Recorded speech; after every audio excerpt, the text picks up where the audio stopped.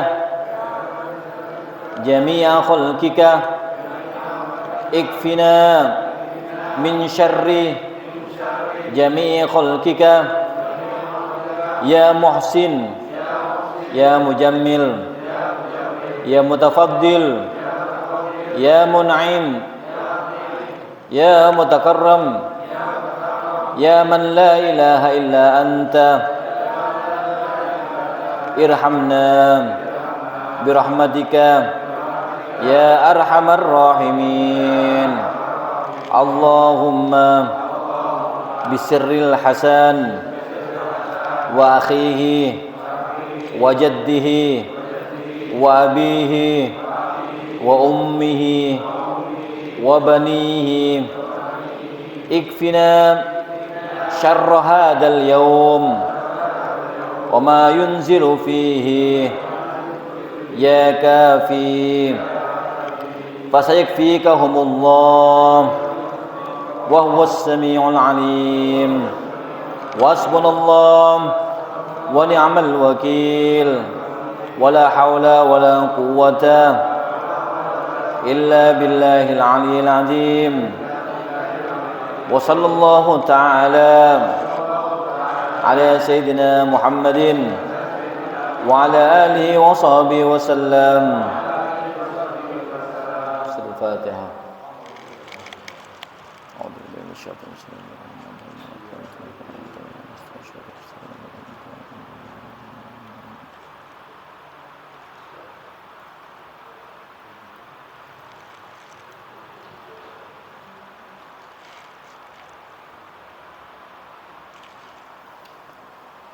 Assalamualaikum warahmatullahi wabarakatuh. Bismillahirrahmanirrahim. Alhamdulillahi rabbil alamin. Wa bihi nasta'in ala umuri dunya waddin. Salatu wassalamu ala asyrafil anbiya wal mursalin sayyidina Muhammadin wa ala alihi washabihi wasallam. Amma ba'd. Para hadirin, para jamaah Masjidul Ukhuwah yang diberikan Allah Subhanahu wa taala, wabil khusus para dewan taklim Masjidul Ukhuwah yang diberikan Allah. Alhamdulillah, pada malam hari ini kita bersyukur kepada Allah Subhanahu wa taala.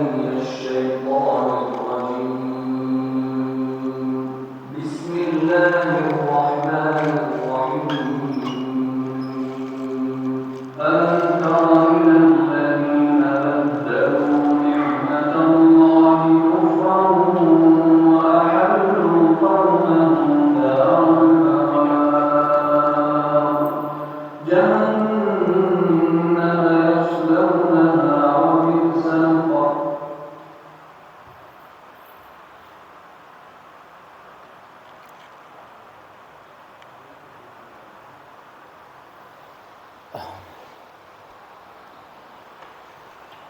Di malam hari ini kita bersyukur atas segala nikmat yang Allah berikan kepada kita, nikmat sehat walafiat, nikmat iman dan Islam, alhamdulillah.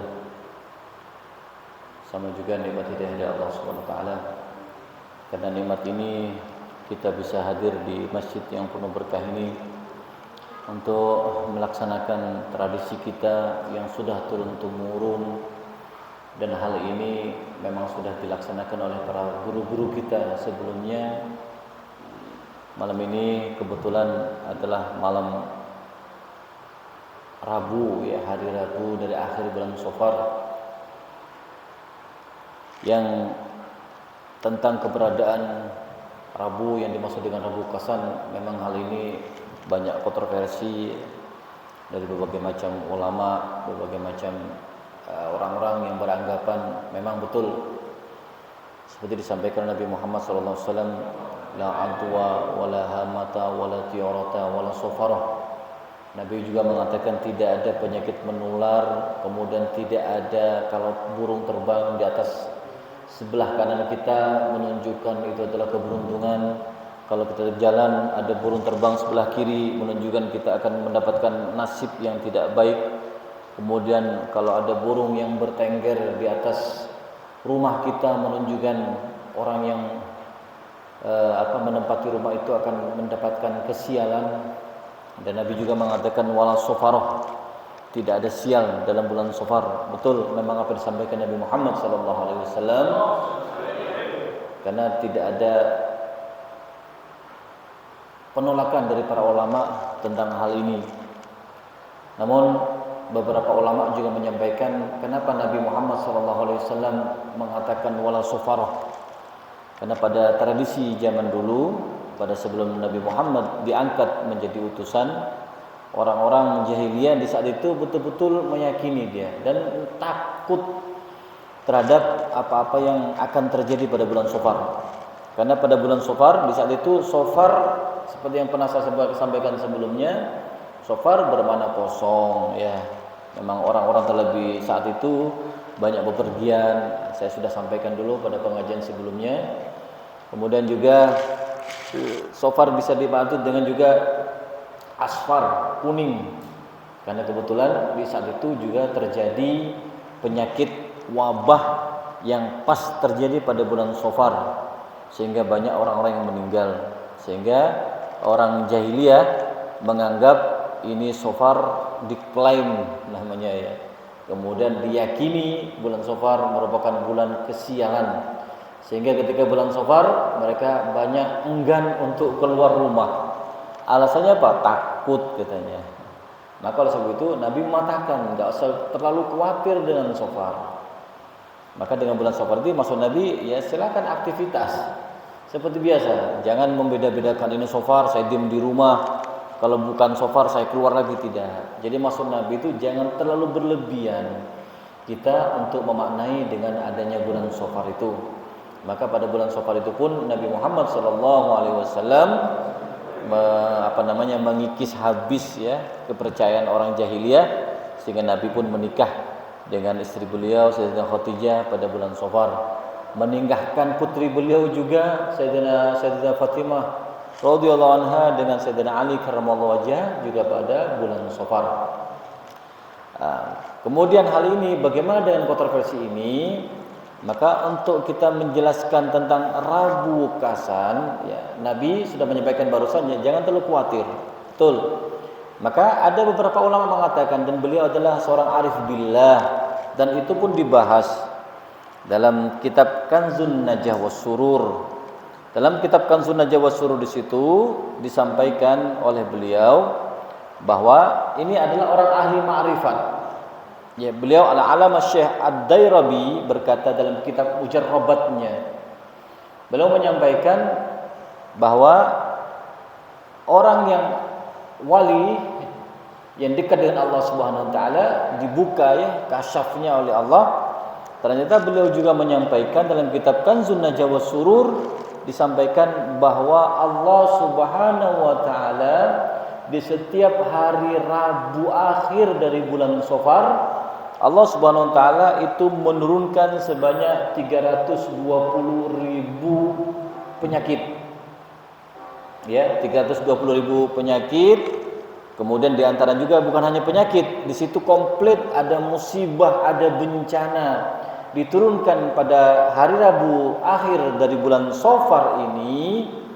Maka di situ kita diminta untuk memasrahkan diri kepada Allah, berdoa kepada Allah Subhanahu wa taala tentang hal ini. Karena ada orang yang wali ya mengatakan bahwa malam ini ya, Rabu hari ini Allah menurunkan hal itu, maka kita diminta untuk memperbanyak istighfar, kemudian kita melaksanakan seperti amalan yang sudah kita lakukan tadi kan begitu ya. Di antaranya kita sholat 4 rakaat, kemudian di antara yang pertama sudah kita baca barusan, ada Inna a'tainakal kautsar 17, ada Al-Ikhlas 5 kali, Al-Falaq 1 kali, An-Nas 1 kali. Maka disampaikan oleh beliau dalam kitab Kanzun Najah wa Surur ini, insyaallah bagi orang yang melaksanakan amalan tersebut, maka Allah Subhanahu wa taala dengan kemurahannya akan menjaga orang tersebut dari semua bala yang turun pada hari itu. Ya.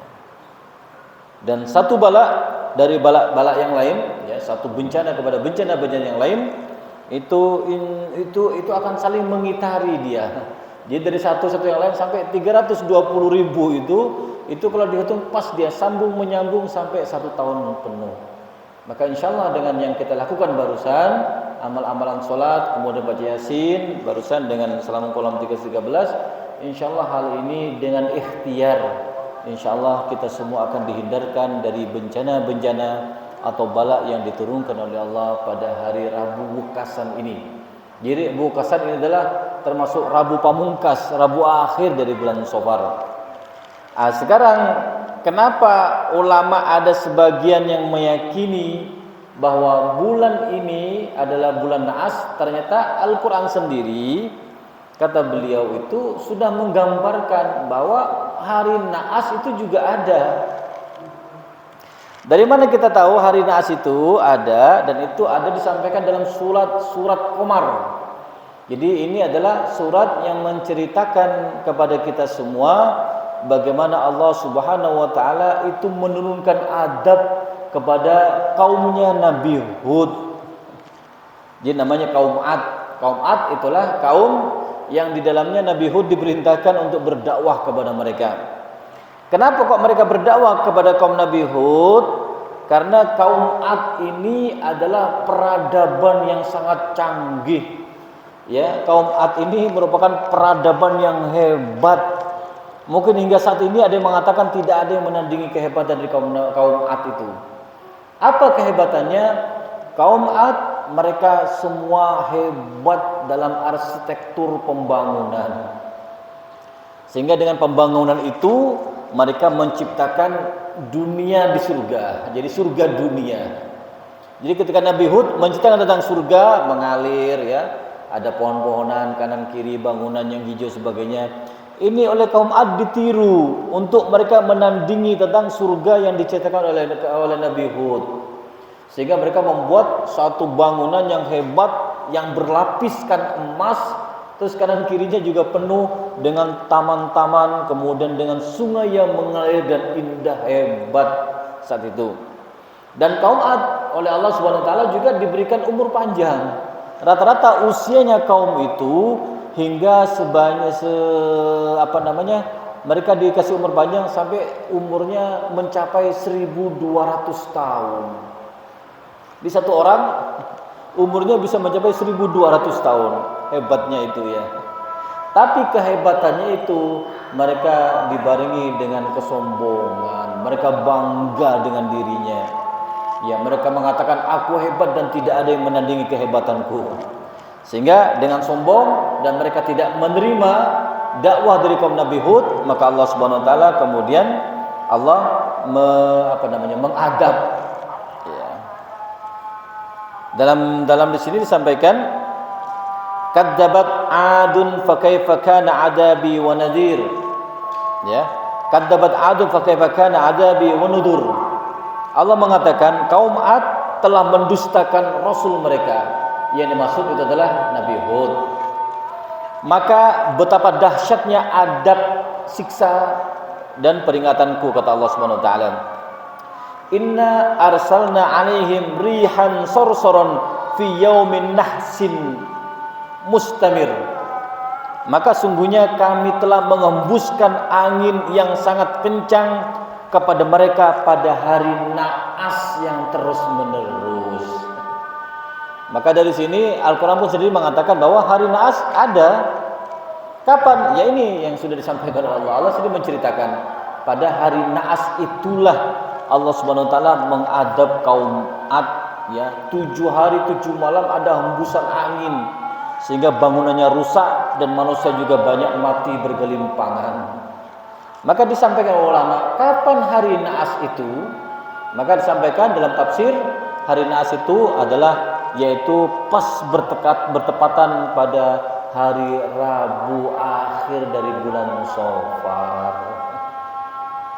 Maka dari hal ini kemudian oleh ulama diwanti-wanti, monggo memang kalau kita meyakini penuh tidak boleh, tapi dalam bentuk ikhtiar kita tetap memohon kepada Allah dengan amal-amalan sudah kita lakukan, dengan harapan andai betul-betul Allah menurunkan 320.000 bencana, musibah, penyakit dan sebagainya, maka dengan ikhtiar itu kita memohon kepada Allah Subhanahu wa taala agar tidak menimpa kita semua, ya, kita memohon kepada Allah juga agar tidak menimpa kepada keluarga kita semua, anak-anak, cucu kita semua, ya, keluarga kita semua, khususnya kaum muslimin dan muslimat.